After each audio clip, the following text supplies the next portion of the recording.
Hi all, it's great to have you here. I'm very excited about this session. We have five folks from five different terrific voter mobilization organizations from different parts of the country. And I think we're all going to learn a lot from them. They're also going to talk about opportunities to work with them. So you're going to hear about their organizations. You're also going to hear about volunteer and paid opportunities to work with them. Um, a few announcements before we get started.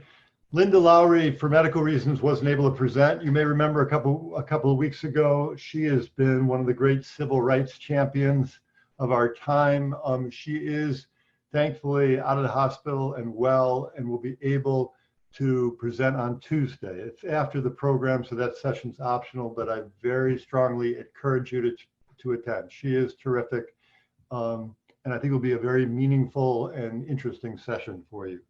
I also just wanted to remind you to turn on your closed caption if you want to, and also that Mark McKinnon, who you heard from on Tuesday, is on Stephen Colbert tonight. So you might want to check him out on Stephen Colbert. All right, we're going to launch into this. I'll tell you what the format is. So each of these folks is going to speak for 3 minutes, and then we're going to have about 3 minutes for your questions. And please put your questions in the chat box. We'll get to as many as we can. There are five of them, so 5 times 6. Their remarks, the Q&A for 3 minutes will be about 30 minutes, and then we'll have about 10 minutes for general questions that you might have, and for some closing remarks that Michael and Sarah will give. Kevin Ballin, if he's here, he's going to be here late, but hopefully he will give some closing remarks, and I will do a brief wrap up as well. So that's the plan. And I'm excited to get going. And I'm going to ask Courtney to start. And Courtney Cochran works for the Campus Election Engagement Project. Hello, Courtney, and I'm going to hand it off to you. Thank you. Hi, everyone. Like he said, I'm Courtney Cochran. I am the Associate Director for the Campus Election Engagement Project. We also go by CEEP. We are a national nonpartisan organization that works with faculty, staff, and students all across America's colleges and universities, and we help engage in federal, state, and local elections. So we're really into voter registration, we're into voter education, get out the vote, we help students volunteer with campaigns. We do a little bit of everything. So what I'm most excited about that we are currently working on right now is we have a national fellowship program that we are working in 26 states, and we are currently recruiting to hire about 400 student fellows. And these students will be responsible for creating coalitions on their campus. They'll be working to institutionalize election engagement on their campus through creating nonpartisan organizations or clubs. They'll be looking at how to create web pages at their institution with the help of IT. And we've even had some students go as far as getting election day off as a holiday from class. So super exciting stuff going on the ground. Outside of our fellowship, we still continue to engage campuses, and we do that through a number of ways. We have very popular nonpartisan candidate guides for the presidential election coming out. We'll also be doing nonpartisan guides for Senate races and governor's races, as well as we are creating some plug-and-play social media toolkits. So with current events with the pandemic, we thought it'd be really helpful to create a timeline and some templates for students to be able to go ahead and just post things right on social media and continue to engage and be able to do some of this investigating on their own. We also have training videos available on our website that we provide students so that they can get help with coaching in cultivating and maintaining professional relationships. We have some videos on how to make sure you're self-care during campaign season, as well as some coalition building and long-term planning and creating civil dialogue on campus. One way that I would encourage students to get involved and work with us is by checking out our guides.vote website. That allows you to view our nonpartisan candidate guides that are coming out. And also mailvote.org is where we have our students check out voter registration, update their registration, and it's a great hub for vote by mail information because we list each state and what those laws and guidelines are. Super interested in connecting with anyone. If anyone has questions with our organization, we do have state directors on the ground in most of our states, and we're always welcome to talking to new students, talking to new faculty members, really interested in branching out. Well, thank you so much, Courtney. Again, if anyone has questions for Courtney, please put them in the chat. We can wait a minute while we're waiting for the questions. Courtney, I have a question for you.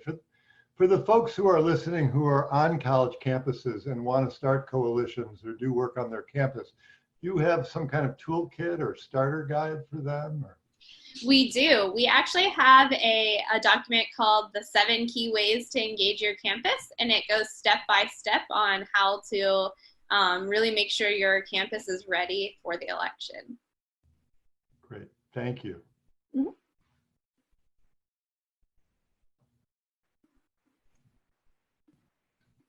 So questions in the chat box, anybody?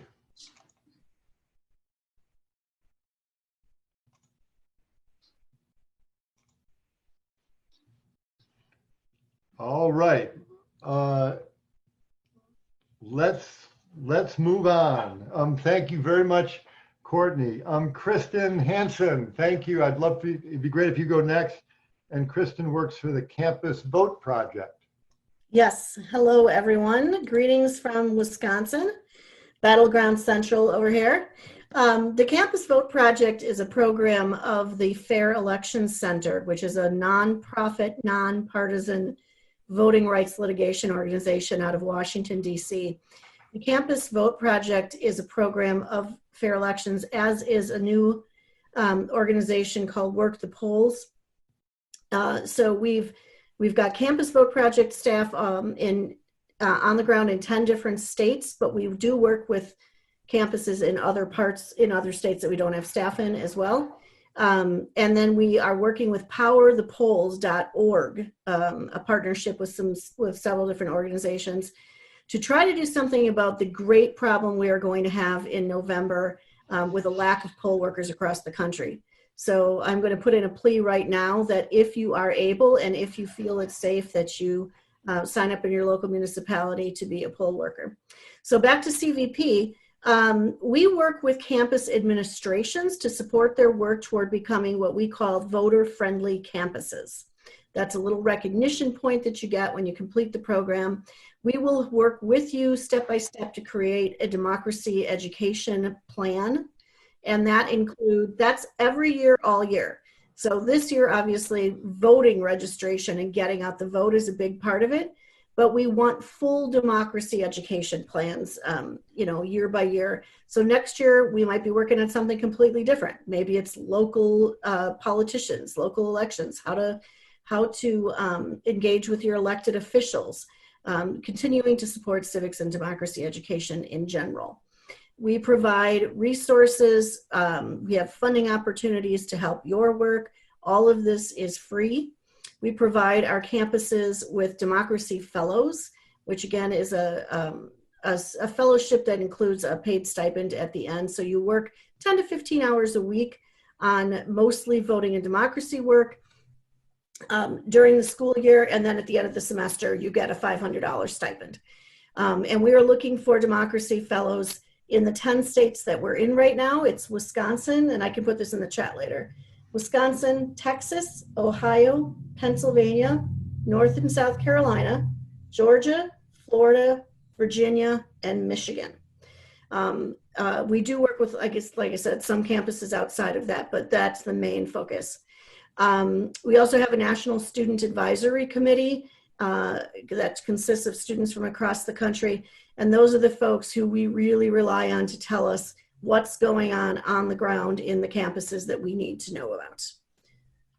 I would say, do you want me to do the most exciting aspect of voter turnout, or is that a second question?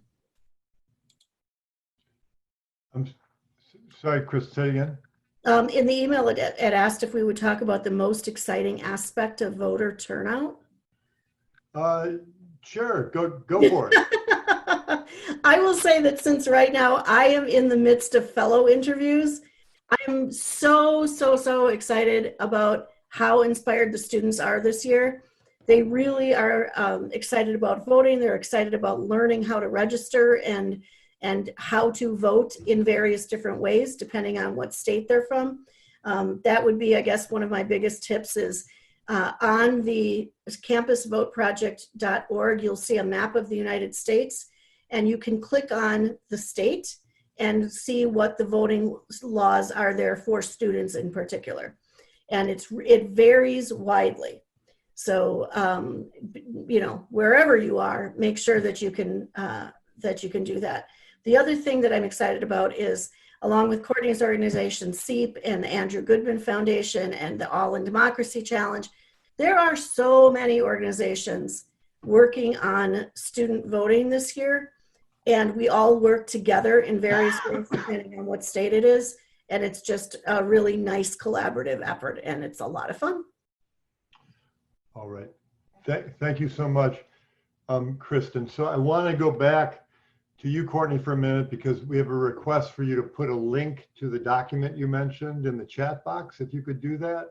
Someone also asked if it's possible for young folks who are not in college to participate in your organization. And while you're answering, if others of you have questions for Kristen, that would be great. I will grab that link and I'll put it in the chat for you all. So we do have resources that are able to be applied to high schools. Right at the moment, we don't have any fellowship opportunities for high school students.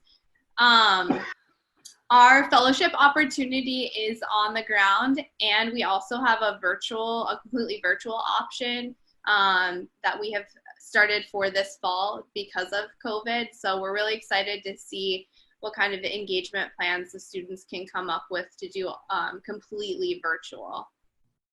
Yeah, well, same here. Every campus that we're working with, we're making sure that their plan has COVID contingencies. And that could mean that the students are going to be on campus but unable to gather in large groups. They might end up going home mid-semester. We don't know. So we're planning to do almost all of the engagement on social media and in various different digital ways. Great. Other questions for Kristen or for Courtney?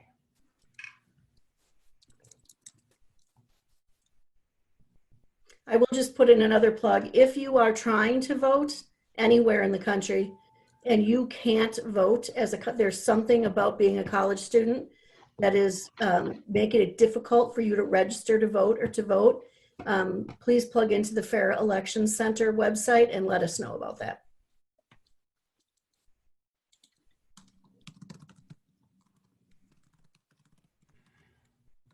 We have a request to post the names of the organizations so we can keep track of which speaker is with each organization. Yes, we can do that.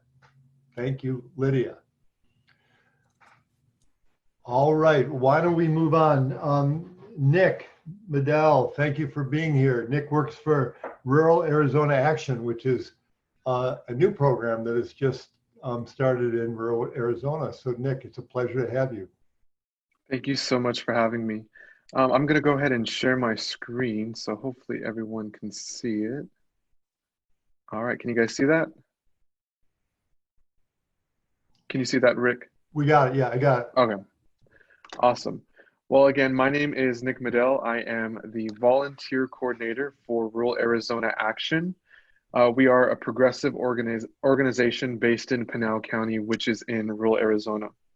Our goal for this election is to reach as many people in our local communities and get them to vote up and down the ballot on November 3rd. Rural areas around the country tend to be left out of the conversation and taken for granted. But I really feel like the work that we're doing here in rural Arizona can have a true impact on the election, especially since Arizona is a swing state. There we go.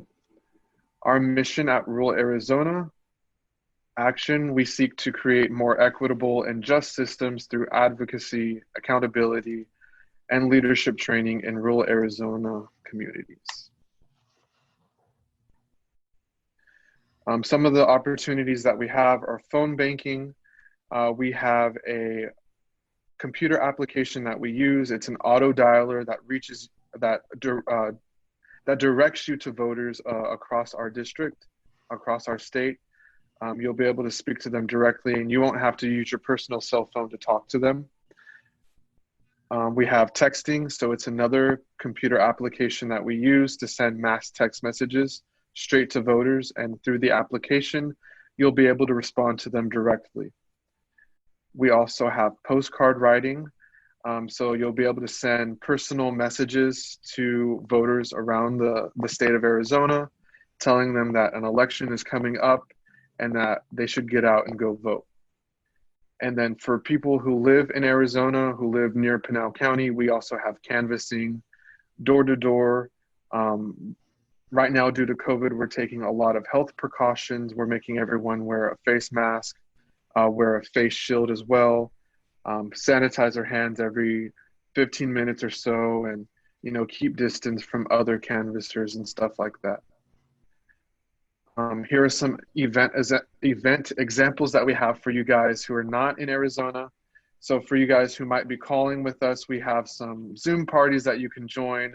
We have calling in costume. You dress up in your favorite costume, join a Zoom party while making phone calls to voters. We have text and sip. It's kind of like a chill Zoom party where you come with your favorite drink. My favorite drink is Dr. Pepper. You come with your favorite drink, you chat with other volunteers around the country while you're texting voters. Another one we have is texting and trivia. You join a Zoom party and you play a few trivia games while you're texting voters. So all of these we have, we're gonna have every week. At least once a week, we'll have a texting party and a calling party. And then our other shifts will just be straight calling and texting voters. We have our first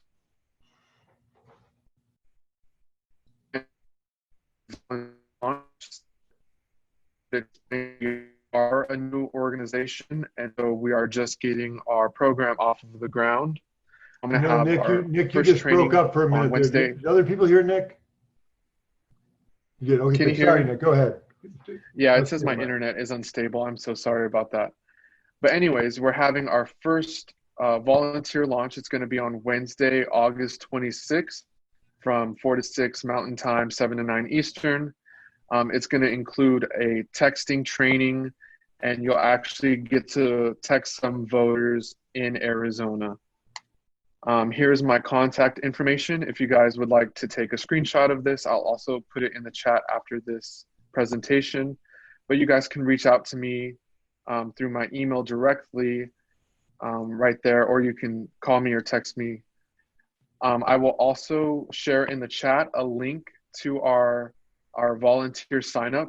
So you can go ahead and put your information in there, and we'll reach out to you to see if you'll be able to make it to our first volunteer launch, which is going to be on the 26th.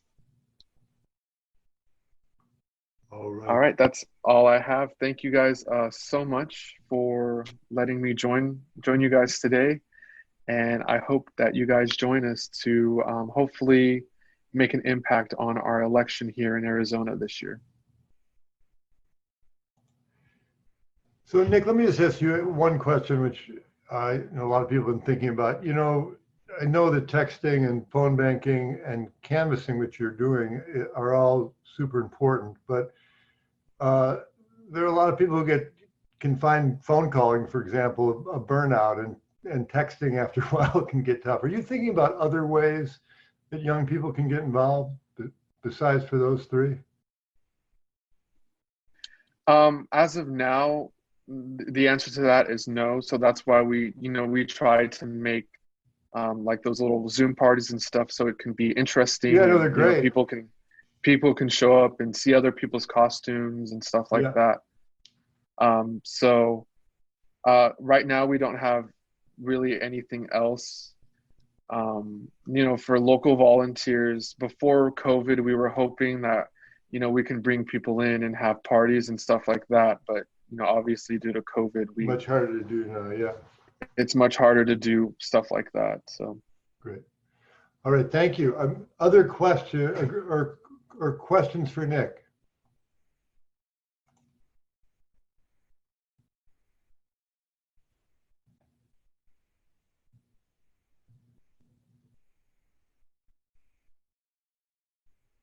All right. Well, I do want to encourage everyone. We're going to hear from, I think, James next.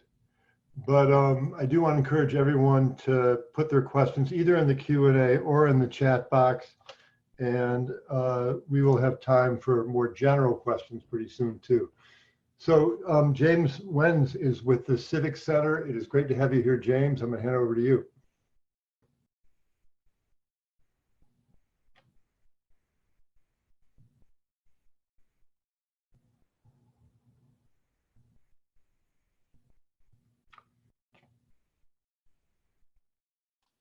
Thanks so much, Richard. Sorry, I was taking a minute there to get unmuted.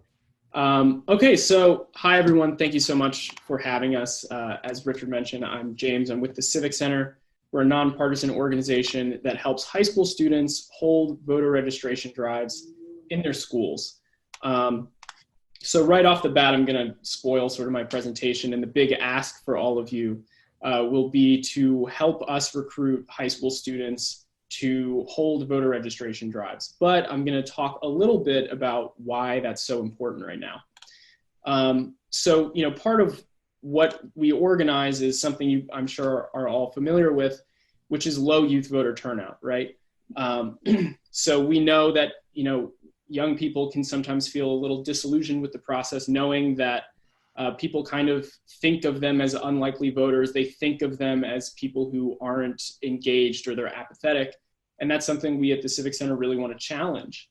And we really want to challenge this apathetic voter narrative, but what is causing it?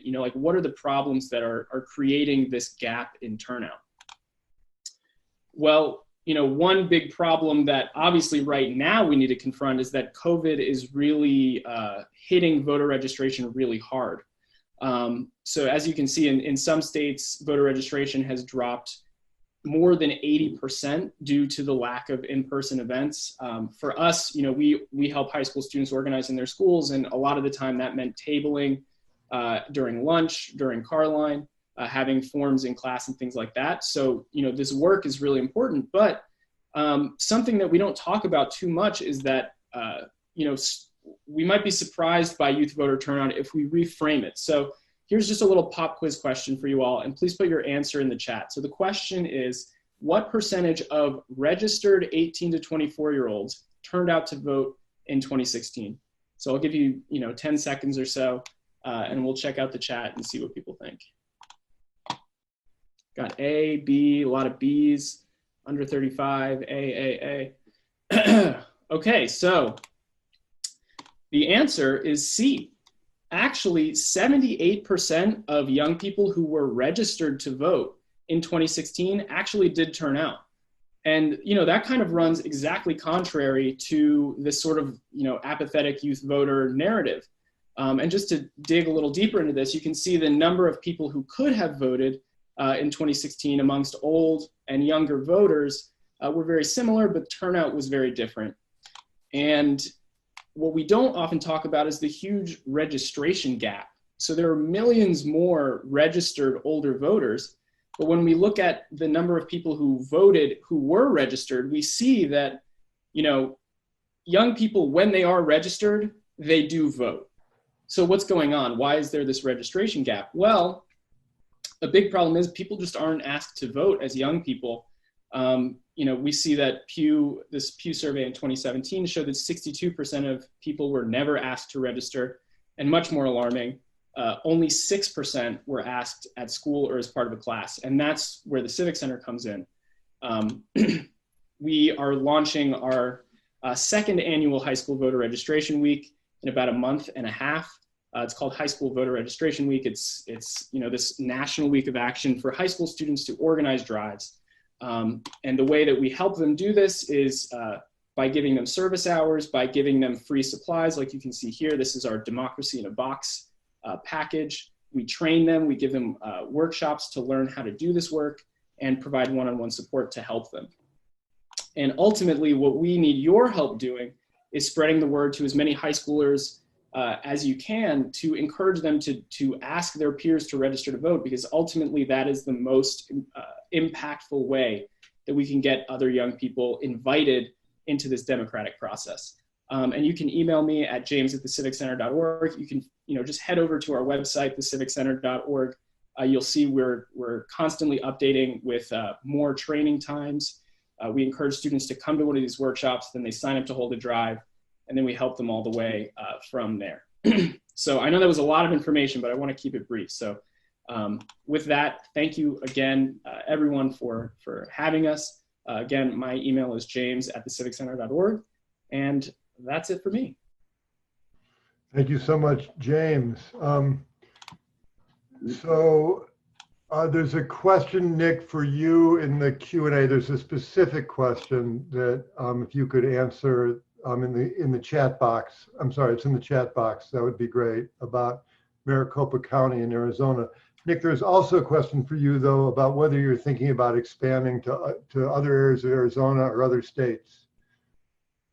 Yeah, so to answer the question about expanding, as of right now, I don't think our organization is planning on expanding because there is no infrastructure for voter registration or voter engagement in our rural communities here in Arizona where we live. So that's where we came in. We're making a 10-year plan, to be here forever, to to get these people that live in our communities involved and get them active in voting.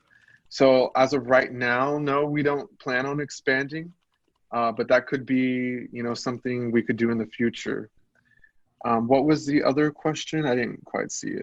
There's a question in the chat box, but it's a very specific question about a county in Arizona. It's a great question, but I just encourage you to answer in the chat box. Okay, I will. Thank you. Right. James, a couple of questions for you. Can college-age students help with this project as well? Absolutely. So there are a couple ways that college students can help out.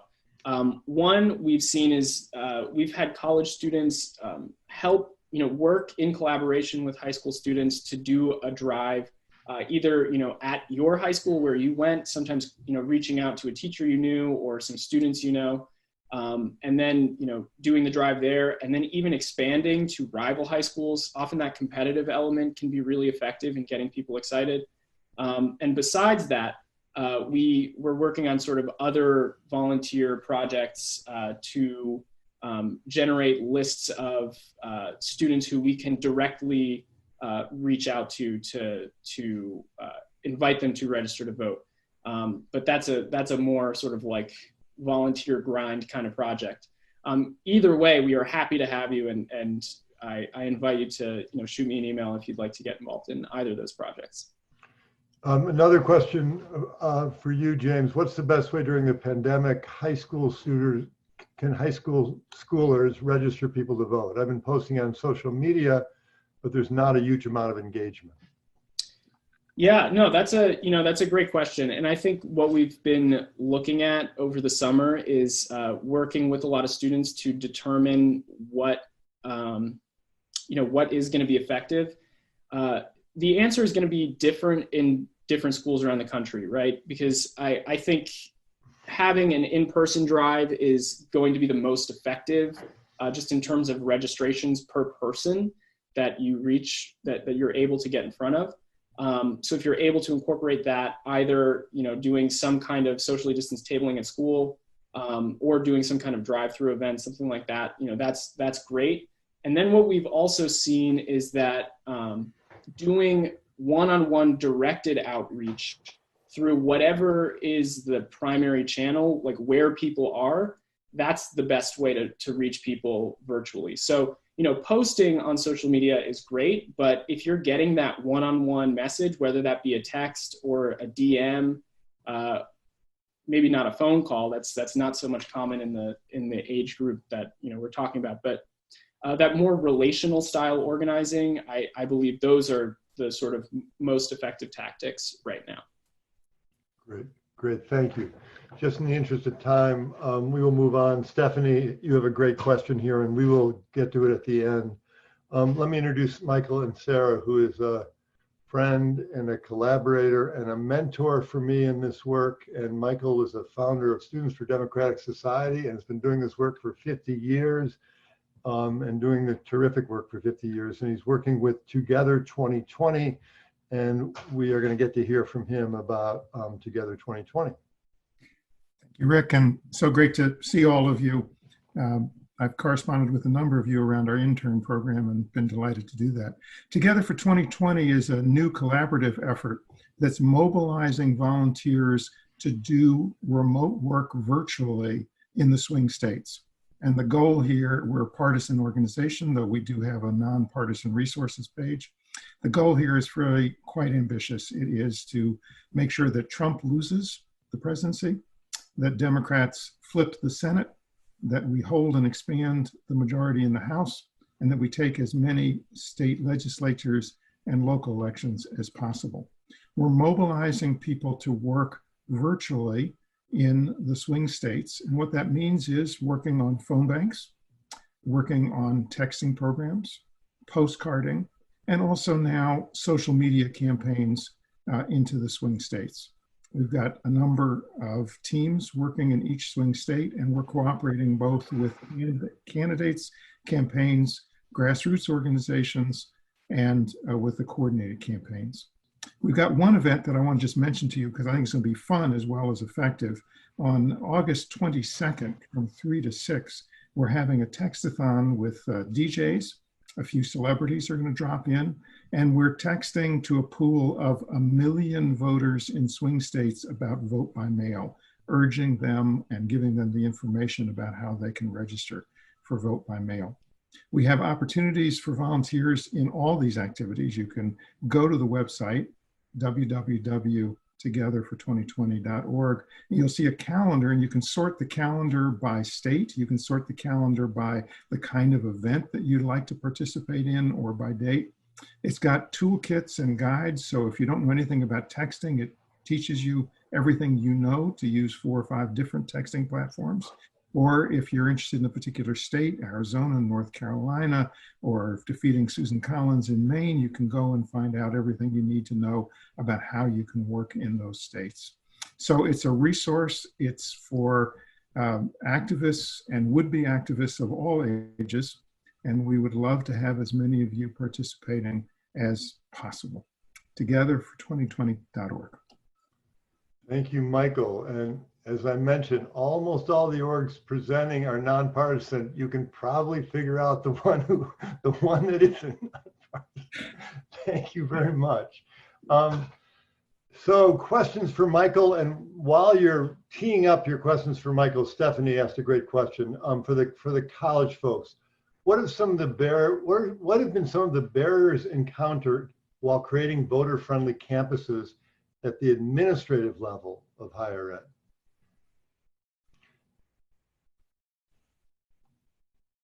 Courtney or Kristen, or any of you who are working with college campuses want to take a crack at this one?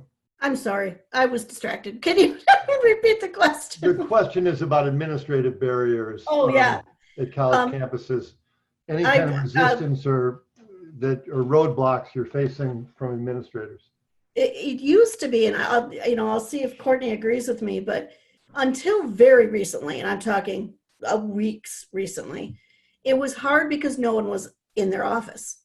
So a lot of them were, of course, all suddenly working from home. They were trying to figure out how they were doing their jobs, how they were contacting students. We didn't even know if campuses would be open until like last week.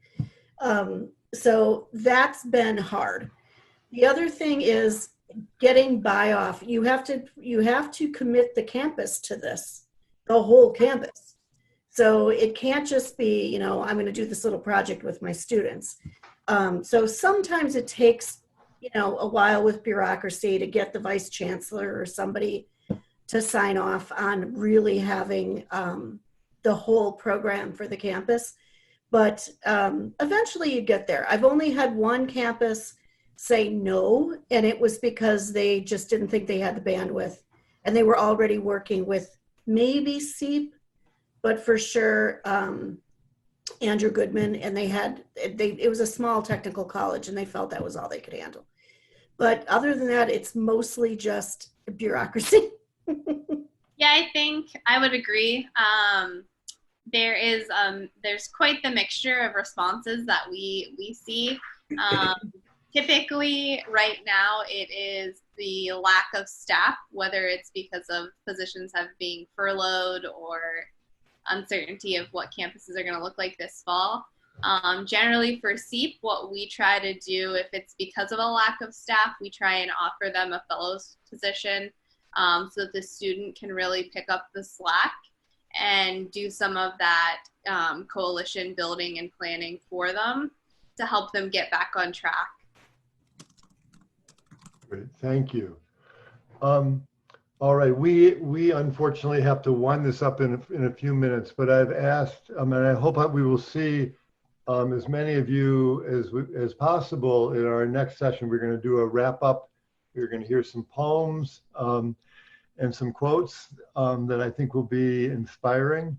But I did want to ask Kevin and Michael, who have both been part of the planning committee for this program, and also have been doing this work for, in Michael's case, for a long time, Kevin much more recently, just to share a few words about keeping the work up and staying in the fray. And I don't know, Michael, you good to go?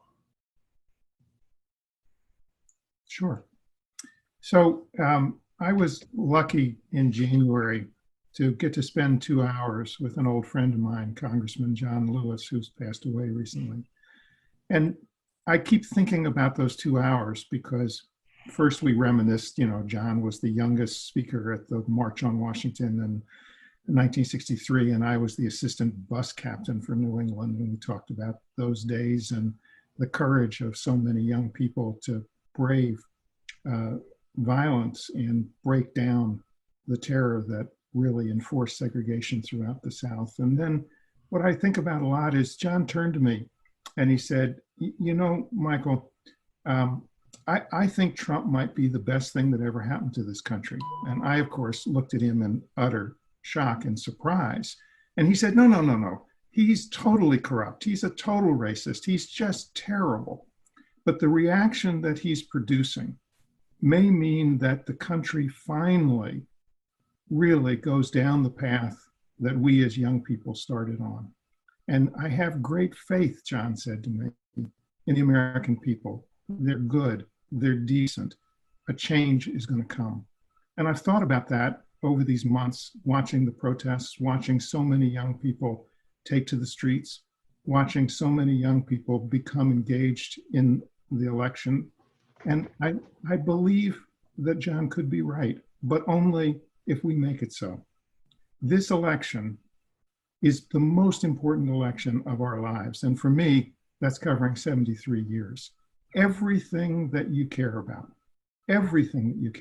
whether it's racial justice, whether it's climate change, whether it is student debt, whether it's the economy, whether it's finally dealing with the pandemic, everything about the future of the country and the country's democracy itself is up for grabs this November.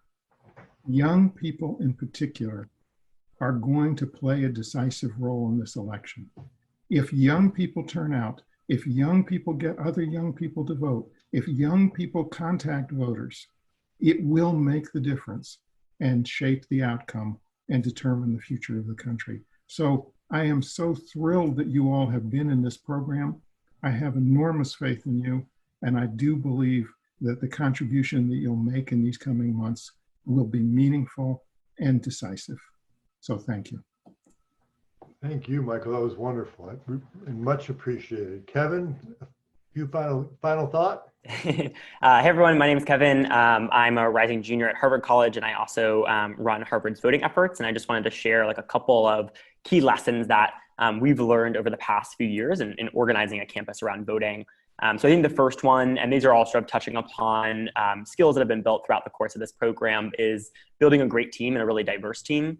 So when we think about our work at Harvard, it's reaching out to faculty members, administrators, cafeteria staff, every single possible student you can think of, students from diverse organizations, and unify people around a really bold goal. So we talk about 100% at Harvard. We're not interested in 20% improvement of turnout or 30% registration, improvement, because that's going to set ceilings. And we really want to sort of, make the possibilities endless and get people rallied and really excited behind bold, ambitious goals of full participation. The second is being strategic, in this work. The first way to do that, I think, is keeping data. So really being strategic around who are you trying to reach and how are you tracking conversations with those people. Many times we just focus on registration with young people or with college students. And for instance, on Harvard's campus, 75% of our students are registered to vote and only 48% are turning out the polls. And so we're losing all these people. And so how are we making sure that we're getting from registration all the way to completion and being as strategic as possible in that process? Being strategic around the places that you integrate voter engagement, right? Like one-on-one conversations are amazing and fantastic, but can you get in front of a large classroom? Can you think about voter integration into orientation? What are the systems that all students already go through where you can integrate voting and hit everyone all at once and then do that follow-up afterwards? And also in the strategic piece, how do we reduce barriers, right? Like students are not voting because they don't know where to find stamps and envelopes to submit their mail ballots, because they're missing their deadlines. How do we reduce those barriers as much as possible and make sure that we're leaving no student behind? And the third is building a culture, right? It's kind of around that same idea as I talked about before of building that team, but how do you get people just excited about a culture of voting and a culture of participation? At Harvard, we've thought about that in terms of different exciting, unique events. We've done baby goats and votes and boba and ballots and just fun, exciting things that keep voting upbeat. Get people really pumped and excited about this work. In a virtual time, it could be virtual Zoom events. I heard yesterday about a voting ice cream flavor that someone's creating. So there's just fun, unique ways that you can celebrate voting and keep this culture exciting and positive while you have that strategy to kind of reach 100% and close the loop there. So those are kind of a couple of tips that I have just from doing voter engagement work on our campus. I think first step is find the other people that are doing this work already. Chances are they're out there, they're excited about this work, and join their team, build their team, grow your movement, and you'll bring us kind of success this come November. Great. Thank you, Kevin. And I really appreciate you cramming so much information, helpful information in a really short period of time. So two quick things. One is that just a reminder that Linda Lowry is speaking on Tuesday. I hope those of you who can will come hear her. I think you will be delighted that you did. We are also, in a couple of minutes, we're going to be reconvening to do our wrap up, and a big heartfelt thanks to all the organizations today and all the speakers, both for the work you do, which is so critically important, and for describing it so thoughtfully, and for appearing here pretty last minute. So thank you so much, and I hope we'll be in touch, and I'll see many of you in a couple of minutes. Take care. Bye-bye. Be well, everybody.